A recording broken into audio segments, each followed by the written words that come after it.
Welcome to Purpose 360.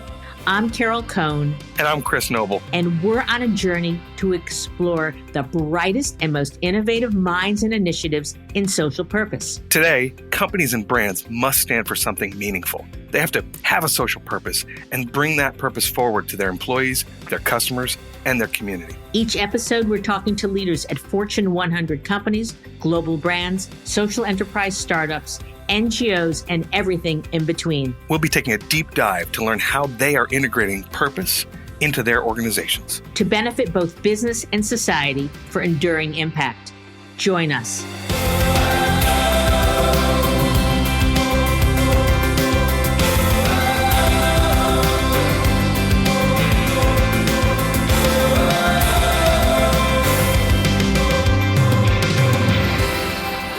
Welcome to Purpose 360. I'm Carol Cohn, and we have a delightful guest with us today, Raphael Bemporad. He's the founding partner of BBMG. I've known him for ages. We've been friends in the purpose world for, it seems for years. I remember all the breakfasts that we have and the conversations. So welcome, Raphael. Thank you, Carol, so much for welcoming me to this conversation. And amen. It's been a privilege to share this work for so many years. And I count you as my mentor and example in so many ways. So thank you for the inspiration. You're being very kind. We're going to start with a bit about BBMG. But I would like to say to our listeners today that the timing for this conversation, it's Raphael's going to talk about something called the pull factor and brands for good.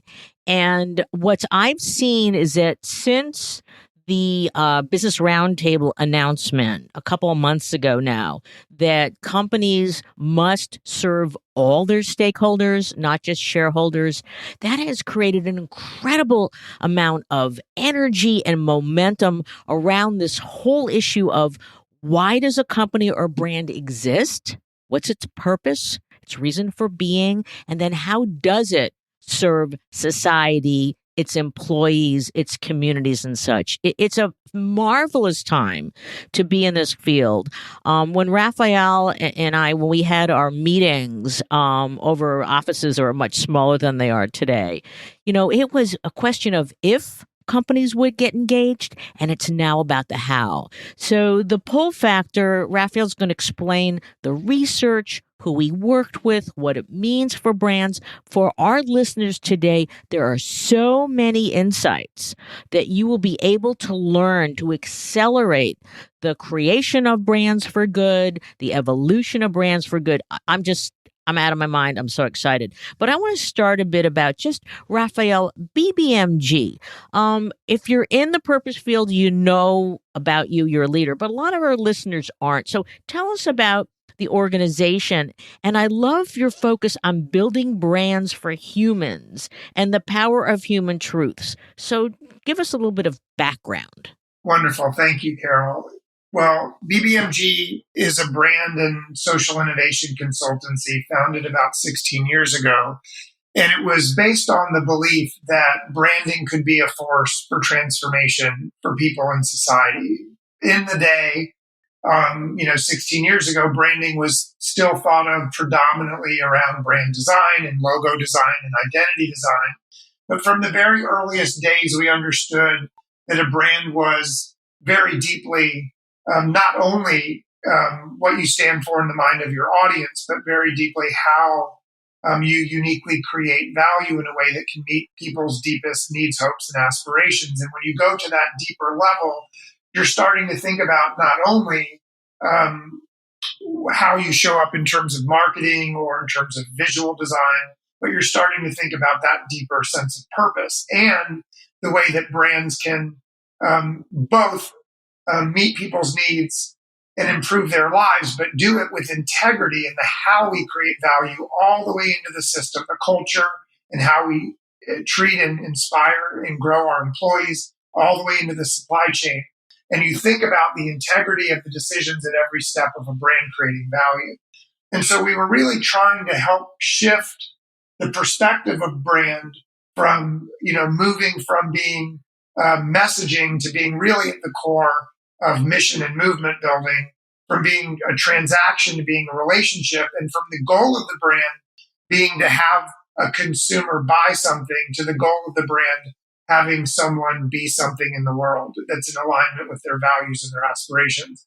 So our belief has always been that branding is being, and it's at the very core of value creation and shaping aspiration, behavior, and impact in the world. And I think, the moment that we're in with the business roundtable and other things have only come about because of a reckoning in the market where obviously the next generation is looking for brands to be much more meaningful than just the products that they sell, but also the challenges that we're facing around climate and in our society are demanding that the very role of brands change in society as well. So let's talk a little bit about the next generation. And, how much, I'm sure you've done a lot of deep diving and research for other clients, yourselves as well. Before we get into the pull factor and brands for good, talk about the next generation, because I believe that many of the companies that we talk with and brands and such, they just, Gen Z, they lead with their values, but give us greater definition and knowledge. For many years, BBMG and a partner called GlobeScan, we've been doing a series of global insights work to try to understand the intersection between consumers' values and their actual behavior. Both behavior in terms of the market and the products that they buy, but also their behavior in terms of their habits and their participation with brands.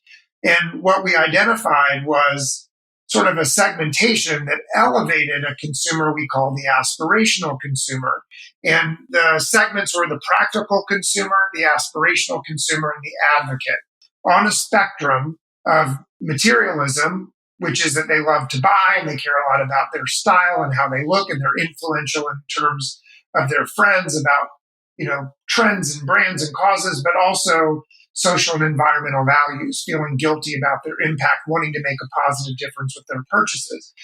And while the practical is a large segment, basically looking to brands to meet their needs and provide sort of price and value that they can afford and that improves their daily life, and advocates really caring about impact and really looking to purchase with the purpose above all. The aspirational was really interesting because they shared the practical perspective. They want brands to meet their needs in ways that are accessible and rewarding and effective, but they also shared the values of the advocates. But the aspirationals didn't believe, like advocates, that brands were a problem. Aspirationals believed that brands were part of the solution and wanted to join with brands in creating change together. And that unlocked a whole way for brands to see consumers not as a target audience, but really as co-creators and partners and allies in creating change together. And that's been a lens designing for aspirationals to help grow brands, both in the market, but also in terms of their impact in the world. Oh, that's great. So let's talk about one other piece of research, which will lead us right into the pull factor report, and that's the good life. I know both of us have done work with sustainable brands regarding, the redefinition. What is a good life? I believe it was done. We did it in 2017 in the U.S. Then you took it global. And can you talk about the dramatic shift? Not just in terms of Gen Z, but what was surprising is what we found in the U.S.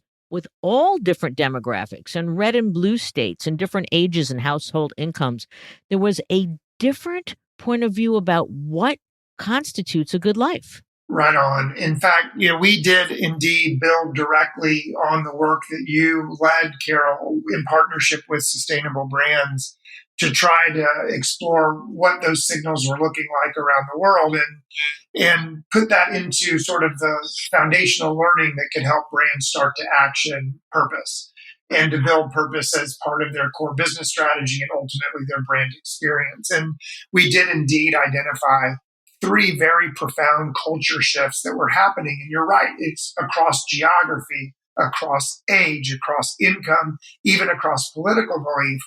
What you see is a shift where meaning is taking much more of a priority over materialism. So we asked what are the things that describe or define a good life. There were 27 different factors, and the number one factor was meaningful relationships, and then being present in the moment and appreciating what's already in my life. Those were in the top five. And the very bottom of the 27 factors was luxury goods and personal wealth. Really interesting. Luxury good ranked last, which was being able to afford luxury goods is important to living the good life. Second to last, personal wealth, having a lot of money, is important to living the good life. Now, financial security as I get older was in the top five, but people weren't connecting the good life and financial security with luxury goods or personal wealth.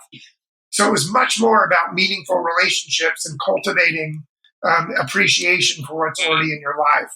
A second shift was called passion over profession. And this was about 93%. Again, top five said pursuing passions that are important to me is all about the good life or doing work that I love.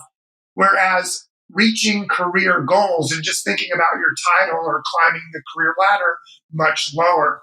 And then finally, just a new American dream where overall happiness, despite life's challenges and living a healthy and balanced life, were more important to people than car ownership or home ownership. And so when you're thinking about the good life, I think if we were to, look back at the 1950s, it was very much about owning the car and the home and the latest, appliance and being part of a growing consumerist society. And I think here we are 70 years later, and we're asking, are we healthier? Are we happier? Are our relationships more gratifying and meaningful to us? And we're recognizing that it's in fact meaningful relationships, not materialism, pursuit of passions and a sense of purpose in our work, not just a career title. And it's an American dream rooted in balance and happiness, acknowledging life's challenges that are more attuned with what more people are looking for from life. And what we hope is that brands can understand this and start to deepen the way that they show up. That's profound. I mean, if you talk about Gen Z, you talk about the good life. And, do we even want to have a car? Do we want to rent a car, share a car, not have a car at all? Also, what it means for luxury goods, for a balanced lifestyle, like what truly is important. Those are amazing signals. So let's pivot now to the pull factor report and your project with sustainable brands to create a culture of sustainable living for all. So what does that mean? Let's just start. What is sustainable living and how is it evolving? The impetus for the pull factor project with sustainable brands was recognizing not only that it's a moment in history where brands have to play a different role in society. We've talked about the consumer trends and the cultural change and shifts that are happening. But at the same time, in the context of business, we see huge, profound paradigm shifts. There's a economic paradigm shift, an ecological paradigm shift, and a technological paradigm shift, all happening at the same time. And so we're in totally new territory when we think about brand leadership and business leadership. If you're the CEO or the CMO or the Chief Sustainability Officer, you're recognizing that stewardship of a brand and creating value is happening in a very different context. Ecologically, we have 10 years to prevent irreversible climate change. 50% of all species may be extinct by 2050. You look at economic tipping point that we're facing, the great inequality of wealth and the fact that students in the United States today owe $1.5 trillion of student debt. And obviously the technological tipping point where we're having a reckoning in society about not only that, obviously technology has made our lives immeasurably more efficient, but also the future of work and AI and machine learning, but also what is a fact, our mental health, our screen addiction, the very, connection that we feel in our democracy, all on the line. So if you're a CMO or a CEO, a CSO trying to steward a brand, The Pull Factor project was really about what does it look like to build 21st century brands and deliver brands that are a force for good and a force for growth. The impetus of this was closing the intent to action gap. And we did it in partnership with P&G, National Geographic, Estee Lauder, Keurig Dr. Pepper, Johnson & Johnson, Happy Family, Heineken, Target, and VSL.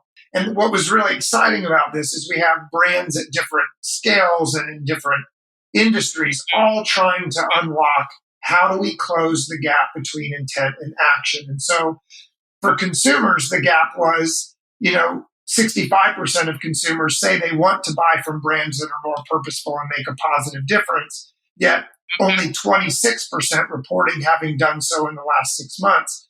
In brands, 48% want to do the right thing. 48% of business executives say they believe that operating with a social purpose creates a competitive advantage, but 78% feel like their businesses are failing to deliver on purpose and the pledges that they're making. So for consumers, the intent to action gap is how do we make sustainable living easier and more delightful and more rewarding for more people? And for brands, how do we increase relevancy and loyalty by leveraging purpose for differentiation, for deeper engagement, and for evangelism and action? And so that was the core impulse for the Pull Factor project. And we did a combination of deep qualitative work in ethnographies, some online focus groups, and then a national poll to really reveal the culture shifts that we just described. For so many decades, those of us in sustainable marketing or social purpose marketing have been trying to communicate all the good that brands do in terms of their sustainability footprint or their social cause affiliations and impact. And for a long time, we were sort of pushing this content onto consumers. And as a consequence of that, while I don't think consumers thought it was a bad thing, it just wasn't relevant to their deepest hopes and desires. And we weren't really understanding the dynamics of desire to meet consumers where they are. And so the premise of the Pull Factor is moving from pushing purpose to ultimately unlocking the dynamics of desire and aspiration and more deeply felt need states in order to reach them where they are and pull them in to the work that we're doing on purpose. More deeply felt need states. So let's go deeper into this. And I know that in the research that you looked at 9 sustainable behaviors. And so can you explain some of them, maybe not all, because we'll make sure that we put a link in our show notes to all this great background. But talk about the behaviors and the ones that perhaps you're seeing the greatest uptake by brands. For brand builders that are listening today, the Pull Factor isn't just a challenge to brands to not just push purpose, but to pull people in by meeting them where they are. It's also a brand building framework and a model. And as we get into those deeply felt need states and those 9 sustainable behaviors, I'd love to add up what that looks like as you think about building brands and brand value in the 21st century. So the Pull Factor model unites 3 dimensions of brand value: what people want, what the world needs, and what brands uniquely offer. And so we can take those in turn. In terms of what people want, that's indeed what you're getting at, Carol, when we're talking about those big shifts, as well as 7 different need states that we revealed in our deeper qualitative research. Now, these need states identify an ongoing and deeply felt need or aspiration, or it's often rooted in a pain point that transcends an age or geography, a category, and it's really a deeper human need, a deeper human truth. And we identified things like the need for momentum and making progress and feeling like you're getting better every day, the need for belonging, for a sense of worth and recognition, for feeling savvy and making the most of what you have and finding a great deal, being rooted in times of change, experiencing a sense of purpose and meaning that's bigger than a product that you buy, that shapes your life, and a desire for simplicity. And so you look at these need states and they apply across beauty or food or even retail. What they allow is a doorway in to finding how might purpose and social and environmental impact play a deeper role in helping people feel these needs are met, from feeling like they belong to something bigger to that they're being recognized for their worth, or that they're experiencing meaning and purpose bigger than themselves. So those were the ways that we connected not only the culture shifts and some category purchase behaviors that are in our report, but these deeper need states that become design prompts or design doorways for thinking about how we can be more relevant to consumers. You've talked about the need states. Talk about some of the sustainable behaviors, because the first one that I believe I recall is it's eat more plant-based foods. In addition to what people want, we also are connecting what the world needs. And we did identify 9 sustainable behaviors. And the behaviors are rooted in 3 sort of sources. How did we find 9 behaviors overall that brands, if they can focus on and leverage their influence and the millions, if not billions, of consumers that they touch every day, we could truly change the future for our species and for the planet. So we connected the UN Sustainable Development Goals rooted in global international governance. We looked at the World Economic Forum's global business risks, looking really deeply at business. And then third, Paul Hawken has published Project Drawdown, which is 100 different actions we can take, scientifically based, to fight climate and climate change. And when you look at those 3 lenses, we identified 9 behaviors broadly rooted in how might we reverse climate change, preserve resources for life, what we need and what our products are sourcing into their supply chains, and then fostering more inclusive and resilient societies. And inside of that, there were 9 specific behaviors, not only that materially would make a difference for sustainability and for social benefit and equity, but they were behaviors that consumers can take and brands can influence.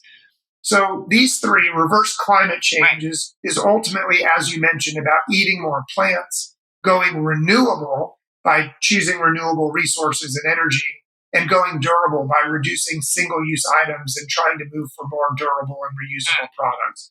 All of those things, when people do it and brands design for it, can really help us make a meaningful impact on reversing climate and climate change. And eating more plants is perhaps one of the most important things that consumers can do.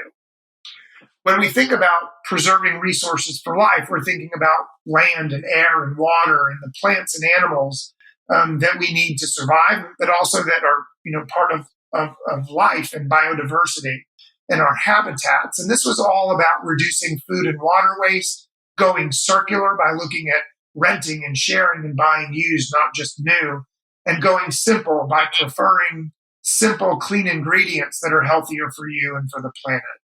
But those are largely around sustainability and about the resources that we ultimately need to live and to thrive. But that's not all that we're facing in society. And we know more and more every day that fostering more resilient, inclusive societies will help us survive, in our democracy, but also in the market.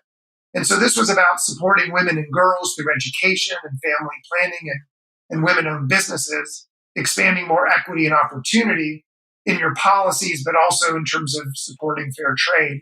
And then the final thing for society was just showing up, voting at the ballot box during elections, but also making your voice heard in your community and being part of the decisions that are happening locally in your community. So what the world needs is broadly behaviors that can help reverse climate change, preserve the resources we need to live, and help to build more inclusive and resilient societies. And brands can play a role with consumers in making this happen. Yeah, it's fascinating that you're taking this approach, because we're working with Points of Light, and they, in their own way, have defined the next 100 years as the civic century, and they agree with you that it's not just buying products or volunteering, but it's also using your voice, advocating for, and really making an impact, even in a small way, with your family, your community, and such. So it's wonderful to see this confluence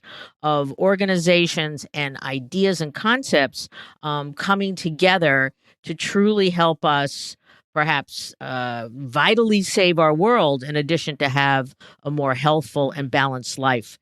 Now, I want to put you on the record, and I'd love you to talk briefly about some brands that you feel, whether they were in the research or not, that are really innovators in the field of creating sustainable living and supporting some of these 9 behaviors.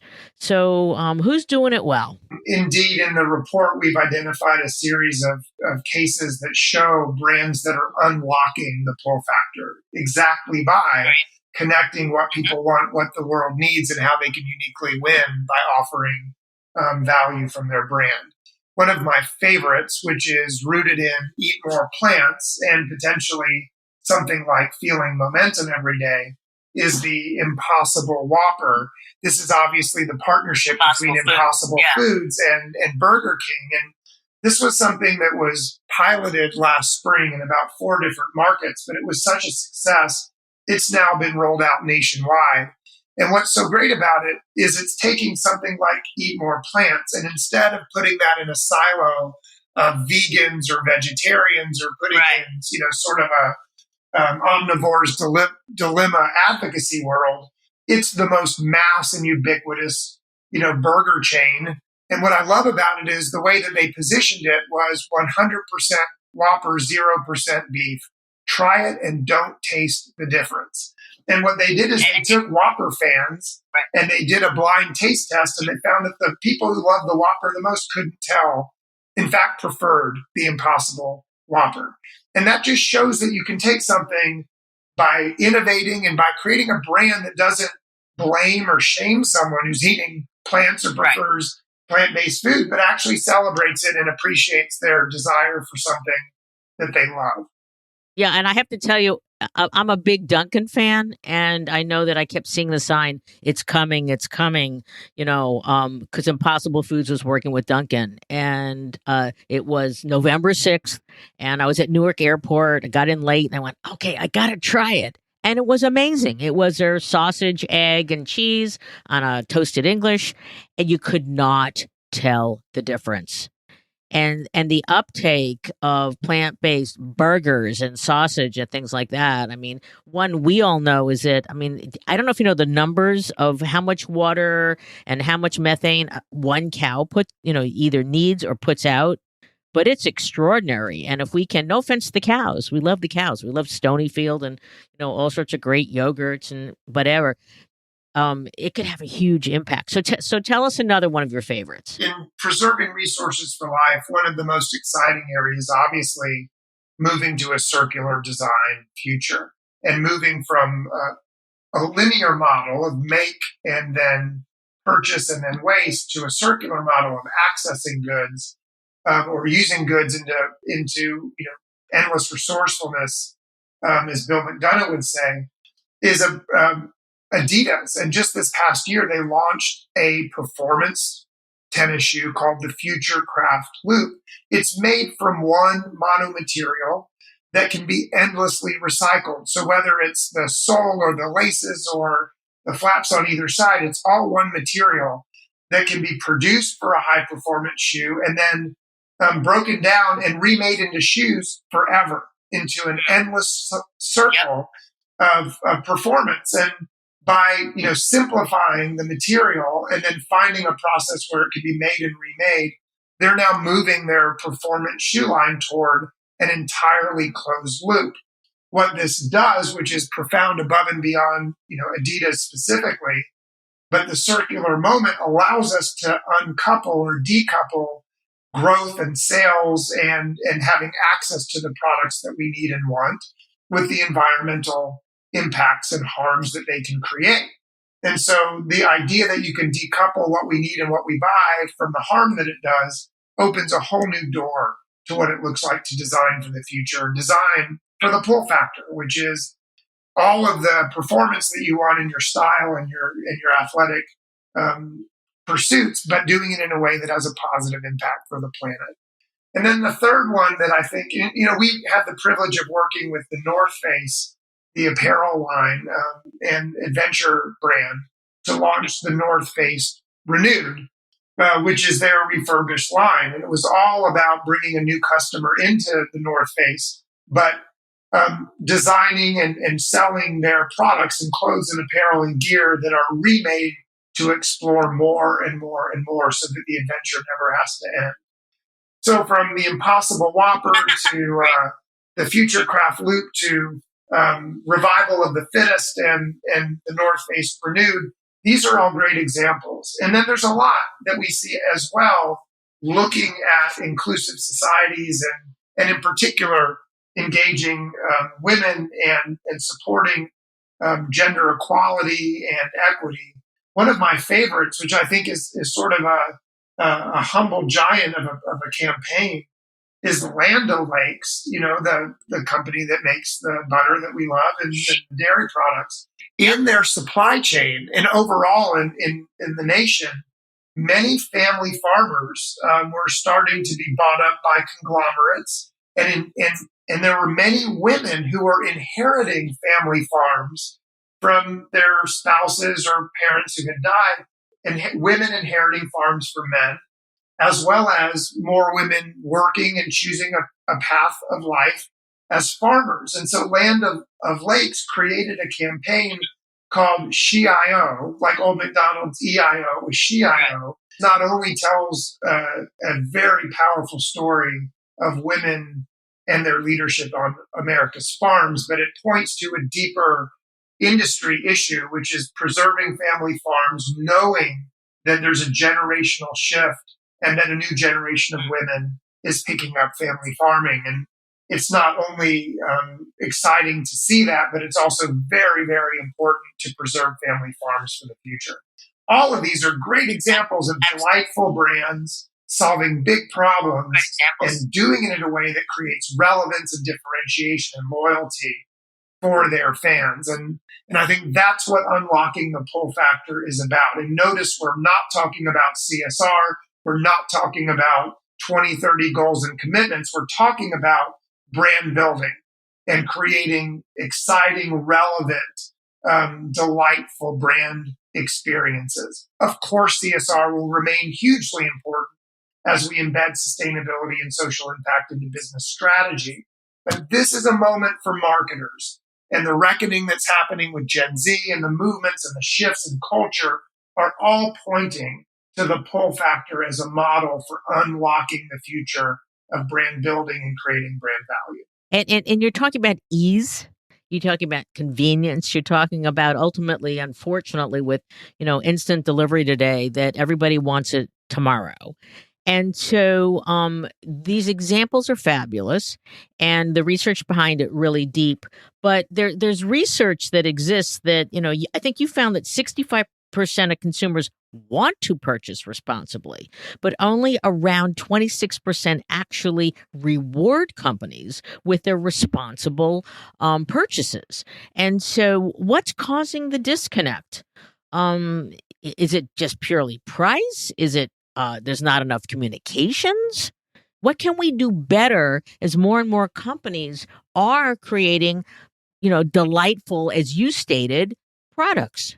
Right on. I think this is very much at the core of why the Pull Factor project was inspired and created with sustainable brands. And that is that if indeed we're going to solve for the challenges of our age, like we are in a moment, an era where ecological, economic, and technological change is happening so fast, and the need to actually address climate and resources for life and having more inclusive and resilient societies, if indeed that matters, which we believe it does profoundly. What we understand as well is that it's not the obligation for those realities and creating impact that will involve people. It's the desire for something better and creating a better alternative. And I think that the premise of the pull factor was very much creating ideas and opportunities and products and brand experiences that were both simpler, easier, more accessible, more delightful, and more rewarding for more people. And I think there's layers about this. One is, I think for a long time, there's unfortunately a shadow for the first generation or so of sustainable marketing that very much was trumpeting sort of green credentials and inviting consumers to do it because it's the right thing to do, which is perfectly fine, but was never going to scale into the mainstream marketplace. And as a consequence, there is a shadow of, sustainable brands being inferior performance or more expensive without understanding what the value is that you get, harder to find, more expensive to buy. And what you see in the examples we're showing in the pull factor is not only are these mass brands at very accessible prices, but they're coming to market with consumer needs and desires first and doing it in ways that are playful and delightful and impactful. And so I think what we're solving for together is a moment where we're shifting from obligation to desire, from sustainability as a cause or a moral obligation and the right thing to do to better design, more delightful products. And if I could just share one anecdote, I was speaking to a retail sustainability leader in the UK. He's a brilliant gentleman. And he was talking about some of the innovations that they were bringing to market and how he, as a sustainability officer, was living in two worlds. One part of his life was in the 20th century. What they had done is they rolled out a whole vegetarian and plant-based set of food options at a mass retail brand in the UK. And what they found was, boy, it was taking off. The sales and the velocity from shelf were awesome.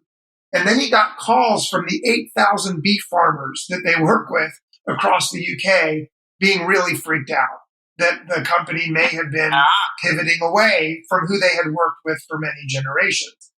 And so this gentleman described being in hybrid business, 1 foot in the 20th century model and 1 foot in the 21st century model. And he said, look, we will always be selling meat.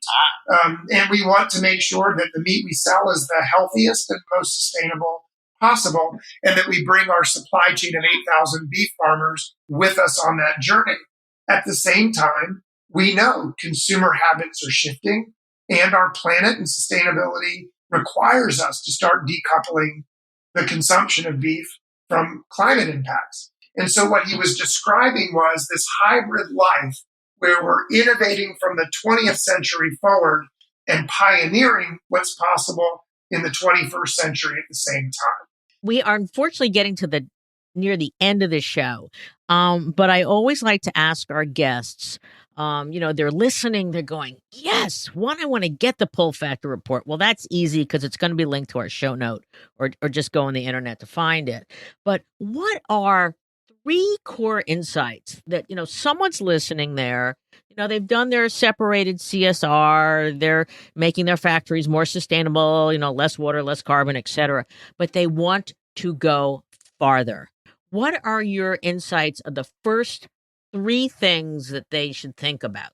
Well, I really appreciate this conversation and your leadership and mentorship for so many years, Carol. Thank you for including me. And I'd like to just, as we think about what might be takeaways for brand builders, I'd like to go back to the beginning. You mentioned the ethos of BBMG is brands for humans. And for us, that has always meant how might we as brand builders unlock deeper human truths in brands, but also unleash humanity in business so that we're solving deeper human needs, but also designing business in ways that can ultimately be impactful for society and the planet. And to do that, I think is the challenge and opportunity of 21st century brands.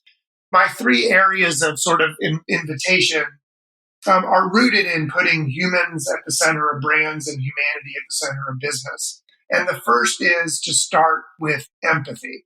I think we're all going through a lot right now, all of the changes in society and in our politics, and we're trying to, live with integrity and our values, making ends meet and be there for our families.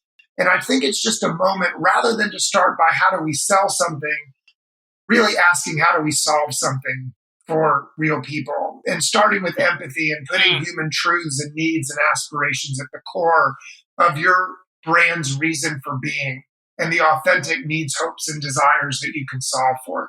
That honesty and that authenticity, starting with empathy and the human needs you can help to address and solve, opens the door for an incredible amount of innovation and creativity. The second would be to define your brand's North Star purpose that's bigger than the product that you sell. It's the values and the ideals that you will fight for no matter what. It's what you stand for above the product that you sell. And ultimately, it's what you can uniquely do to meet the needs and aspirations of your audience while making a positive impact in the world.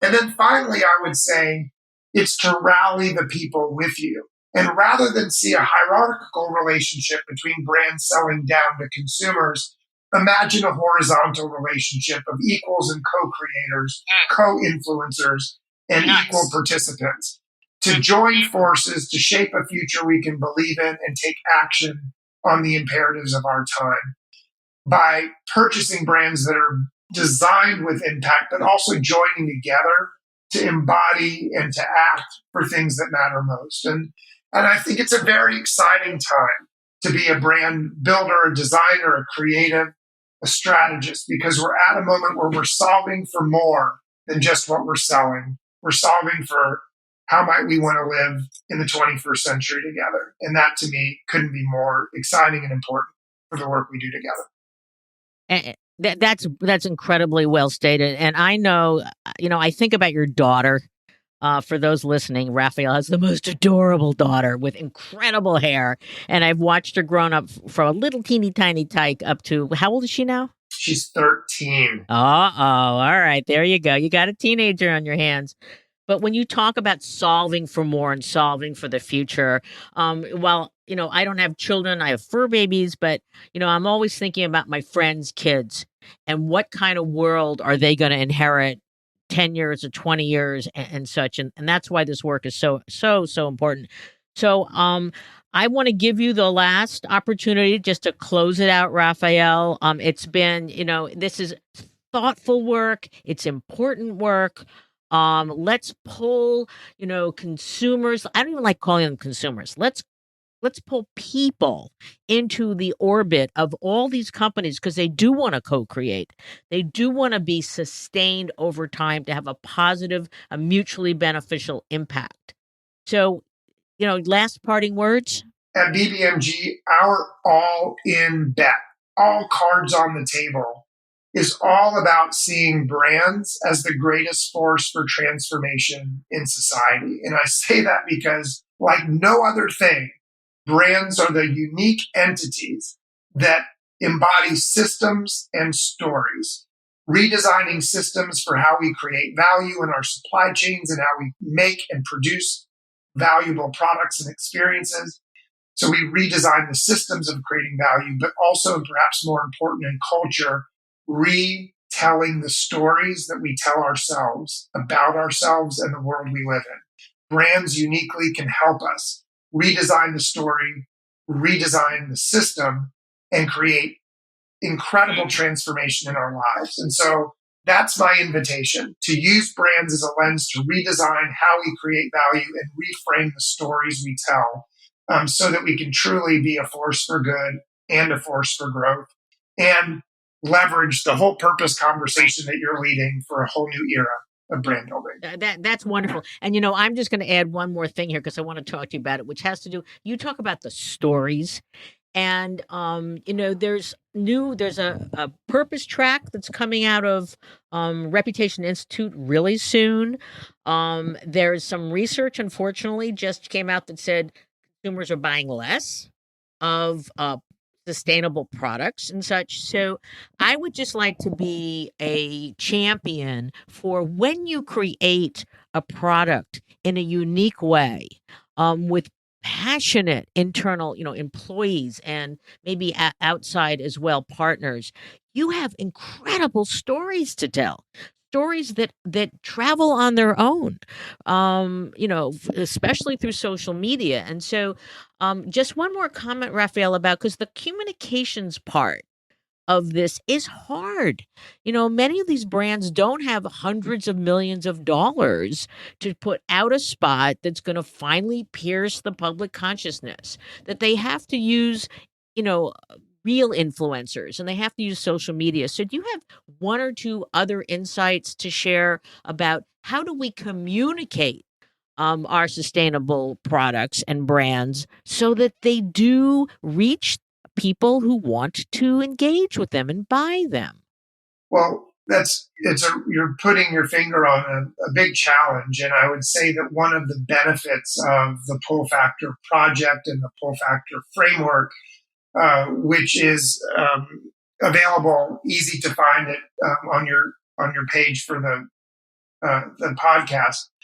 What is so important about it is it closes the gaps in terms of brand building, so that at the same table you're bringing together obviously the marketing team and the CMO. You're bringing together the product design and development. You're bringing the sustainability officer together, and you're designing brands from the inside out, rather than we created a product. Then after the fact, what might we make in terms of a impact communication strategy? And what might we hunt from our CSR report we can attach onto our new campaign for our brand or our product launch? And it's the deeper integration of brand building that has these dimensions of what people want and what the world needs and how we uniquely win by elevating our brand equity. That's what's exciting, so that hopefully in time, the idea of the conundrum of how do we attach a communication strategy on top of an existing product goes away, because the product was designed and even imagined with the more holistic story from the start. And that, to me, unlocks a new era where brands do become more relevant and delightful, rather than brands trying to just claim or champion their sustainability credential. I think it's an important shift that will happen over time that ends up making things a lot more impactful and a lot easier for marketers who are trying to stick it on right now. And thank you so much. I really appreciate that. And I'd just like to thank Raphael. I'm very proud of the journey that you've been on, the work that you do. I love that you said, simply put, the pull factor and brands for good is how to create delightful, desired products. And let's also not forget today that when you do this, the most important audience, your employees, are bursting with pride. And they are the most effective storytellers in an organization through their massive network of social media. So to our listeners, really check this out. Get your cross-functional teams together. Encourage them to truly look at the 9 behaviors. How might you evolve your products to truly be desired? And then you will have a great answer to the question, what is your purpose? So thank you, Raphael. It's been a great conversation. I hope our listeners, this will inspire and ignite even more important work in this area. Thank you so much.